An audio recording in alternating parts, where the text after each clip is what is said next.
Today's society is obsessed with perfection. We see people constantly tweaking themselves and their lives as if normal is no longer good enough. Young men chase facial symmetry and chiseled jawlines, even resorting to steroids and plastic surgery. Young women hesitate to show themselves on social media without filters, embracing unhealthy diets just to ensure they appear flawless on a screen. Preoccupied with self-improvement, we devour self-help books and follow course after course, attempting to get smarter, more productive, more efficient, and most importantly, more successful. We have become entrepreneurs of ourselves, and our project is self-optimization, a quest that never seems to end. Our lives as a whole must be perfect too. We obsess over our minimalist designed living rooms, fantasize about dream jobs, and set unrealistic standards for potential partners.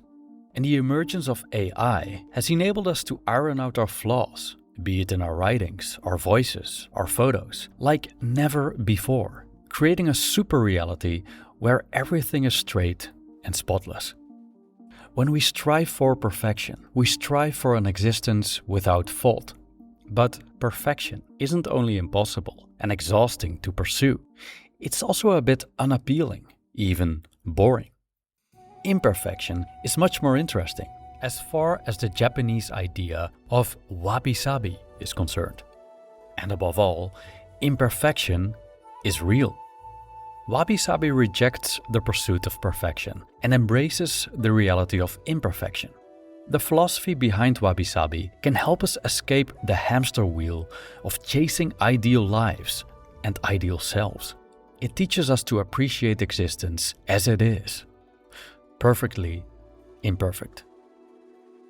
Wabi Sabi traces its origins to the 15th century, when Japan's ruling class flaunted their wealth during tea ceremonies, drinking from decorated Chinese cups beneath the full moon. Zen monk Murata Shuko, however, sought to change the ceremony from a celebration of expensive possessions into a more sober affair by using simple Japanese-made goods.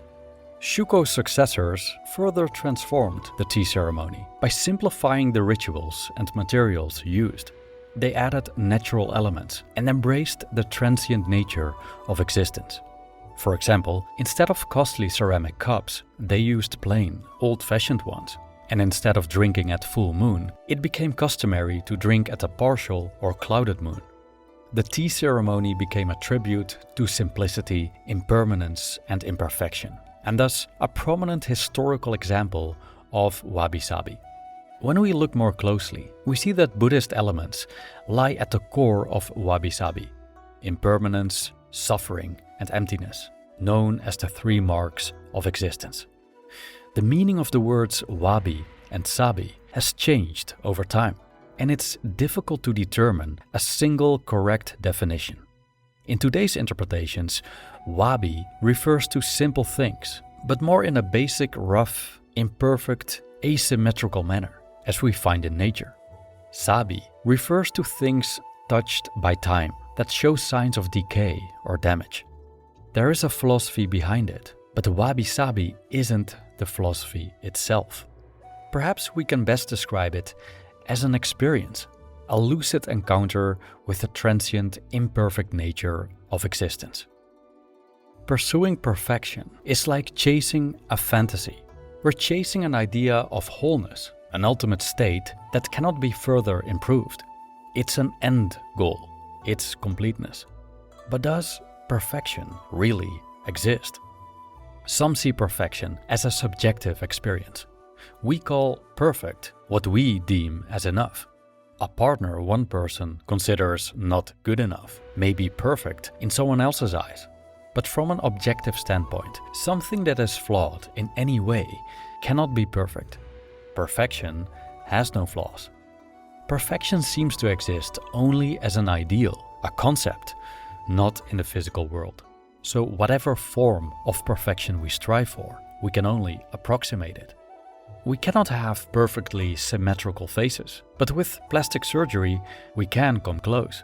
We cannot have perfect lives, but if we keep optimizing all aspects of them, we can verge on the societal ideal, which, by the way, shifts all the time.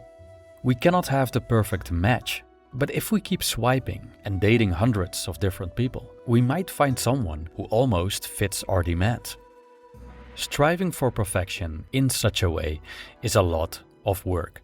Moreover, if we achieve that near perfection we struggled so hard for, we're now facing the inescapable reality of transience. A seemingly perfect-looking spouse will soon fall prey to old age. A near-perfect body will quickly decay. And often, what's close to perfection can easily be disturbed. If you keep your living room in a state of near-perfect tidiness, only a little dust is enough to ruin it. If you walk on your toes to live a flawless life, only a little push is enough to sweep you off your feet. Or as Lao Tzu stated, the sharper the knife, the easier it is to dull. The more wealth you possess, the harder it is to protect. And so, isn't chasing perfection inherently futile? Because, let's face it, we'll never really get there. And even if we get close, it's difficult to stay put and will eventually perish at the hands of impermanence. And so, chasing perfection is exhausting. It leaves us dissatisfied and restless as we burden ourselves with an ongoing sense of lack and the fear of losing whatever imitation of perfection we achieved. It's like desperately trying to keep the water in a pond still and crystal clear, even though we cannot prevent the wind, rain, earthquakes, and other natural phenomena from disturbing it. The best way to clear muddy water is by leaving it alone, said Alan Watt. But from a Wabi Sabi perspective, the muddiness is just fine as it is. It's part of being a pond. Likewise, we humans and our lives are not perfectly still, crystal clear ponds, and probably never will be. Most of us resemble ponds of cloudy water, subject to the whims of nature, the rains and winds of existence, and the fires of inevitable destruction. And in our fleeting, imperfect condition, we resonate with the rest of the world. Imperfection, not perfection, is the natural state. Now, isn't it tragic that nature has so many flaws? Not from the viewpoint of Wabi Sabi. On the contrary, it's the beauty of perfect imperfection. Embracing imperfection doesn't mean we shouldn't self-improve. Self-improvement is okay, as long as it's within reason and without the goal of being perfect. It also doesn't mean that we make a mess of things. A drug addiction, for instance, isn't perfectly imperfect. Instead, it can be a consequence of an inability to accept life's imperfections and pain, and a desperate attempt to banish them from one's emotional state. We could say, with reservation, that people with an addiction are, in a sense, chasing a kind of perfection, a life without pain. Yet it's the resistance to the darker sides of life that withholds us from experiencing Wabi Sabi. In Buddhist terms, this resistance leads to dissatisfaction, also called dukkha. It's when we refuse to come to terms with reality, that life is inherently flawed and that nothing we cling to remains the same. Therefore, the desire for perfection is a form of clinging. We cling to an idea or grand vision of how things ought to be, but clinging lies at the root of suffering, and we can free ourselves from its torture by letting go of these futile fantasies of perfection. Again, Mother Nature, although very productive and creative, is not a perfectionist. No stone, tree or mountain has to meet external standards of quality or perfection. Her creations just come into this world with all their errors and defects before they wither and disappear. Contrast this with today's flood of AI-generated material, in which irregularities and flaws have been smoothed out, presenting a version of reality that feels overly polished, but also robbed of a certain realness. And people, by and large, don't seem to like that. Wabi Sabi is the experience of how things are in their imperfect, transient condition, not how they should be. Aging, asymmetry, crookedness, damage, decay, death. Embrace them as an intrinsic part of nature, and you might begin to see the beauty in them. As the Stoic Emperor Marcus Aurelius did. He described his Wabi Sabi moment as follows, and I quote, "We should remember that even nature's inadvertence has its own charm, its own attractiveness. The way loaves of bread split open on top in the oven, the ridges are just byproducts of the baking, and yet pleasing somehow. They rouse our appetite without our knowing why, or how ripe figs begin to burst and olives on the point of falling. The shadow of decay gives them a peculiar beauty."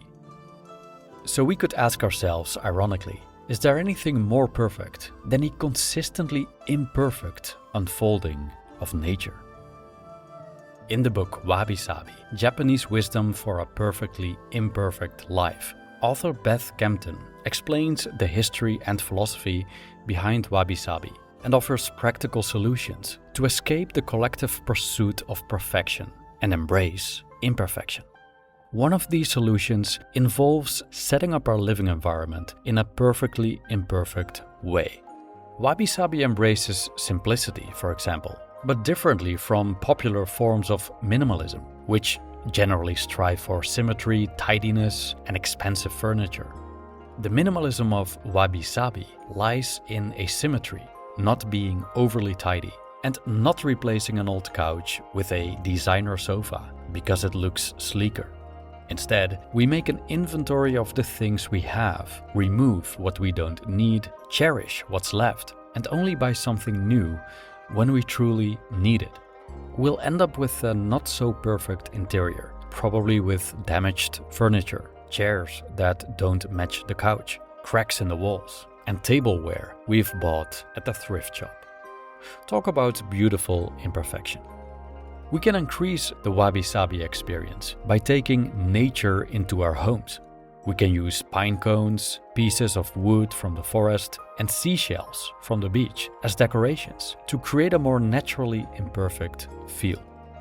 Kempton also teaches us to see ourselves and each other in a different light, not through the lens of ruthless perfectionism, but with an appreciation for flaws. We're not perfect. Nature didn't design us that way, nor should our goal be perfection. Instead, we're much better off accepting who we are and enjoying how things are. Or Kempton's own words. Put simply, Wabi Sabi gives you permission to be yourself. It encourages you to do your best, but not make yourself ill in pursuit of an unattainable goal of perfection. It gently motions you to relax, slow down, and enjoy your life. And it shows you that beauty can be found in the most unlikely of places, making every day a doorway to delight.